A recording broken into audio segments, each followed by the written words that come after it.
ഡൊമിനിക്കിന്റെ വിഷനെ കുറിച്ചിട്ട് ഞാൻ പറഞ്ഞിട്ടുണ്ടായിരുന്നല്ലോ ഒരു കാര്യം. എനിക്ക് ഏറ്റവും ഇഷ്ടപ്പെട്ട ഒരു കാര്യം എന്താ അറിയോ, നമ്മള് ചെറുപ്പം മുതലേ കേട്ട് വളർന്ന യക്ഷികൾ എന്ന് പറയുന്ന ക്യാരക്ടേഴ്സിനെ നമുക്ക് പേടിയായിരുന്നു.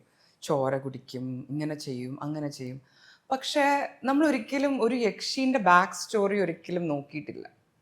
ബേസിക്കലി എല്ലാവരും യക്ഷികൾ ഭയങ്കരമാണ്, ഭയങ്കര പ്രശ്നമാണ്, ആ ഒരു സാധനം മാത്രമേ ഉള്ളൂ. പക്ഷെ എന്തുകൊണ്ട് ഒരു സ്ത്രീ ഒരു യക്ഷിയായി മാറി എന്നുള്ളൊരു ബാക്ക് സ്റ്റോറി ആക്ച്വലി ഇതിൻ്റെ അകത്ത് കവർ ചെയ്തിട്ടുണ്ട്. അപ്പോൾ നമുക്കിപ്പോൾ എനിക്ക് പണ്ട് മുതലേ, ഞാൻ കഥ പറയുന്ന നിഘണ്ടു എനിക്ക് വലിയൊരു ബുക്ക് ഡാഡി പണ്ട് വാങ്ങിച്ചു തന്നിട്ടുണ്ടായിരുന്നു. അപ്പം അതിൻ്റെ അകത്ത് കുറേ ഇതേമാരത്തെ യക്ഷിക്കഥകൾ കുറേ വായിച്ചിരുന്നു ഞാൻ.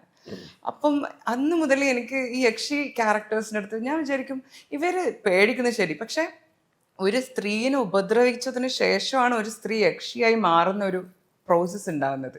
ആ പ്രോസസ്സിനെ കുറിച്ച് ആരും ഇതുവരെ പറഞ്ഞിട്ടുമില്ല, നമ്മളിതിനെക്കുറിച്ച് കേട്ടിട്ടുമില്ല. അപ്പം എനിക്ക് എപ്പോഴും ഒരു അനുഭവം ഉണ്ടായിരുന്നു യക്ഷികളോട്. അപ്പം ഈ ഒരു ലോക്കയിലൂടെ ഈ ഒരു ക്യാരക്ടർ ചെയ്യാൻ പറ്റിയതിൽ എനിക്ക് ഏറ്റവും വലിയൊരു സന്തോഷം എന്ന് വെച്ചാൽ, യക്ഷികളെ ഇനി ചെറിയ കുട്ടികളാണെങ്കിൽ പോലും സ്നേഹത്തോടെ ചിന്തിക്കുള്ളൂ.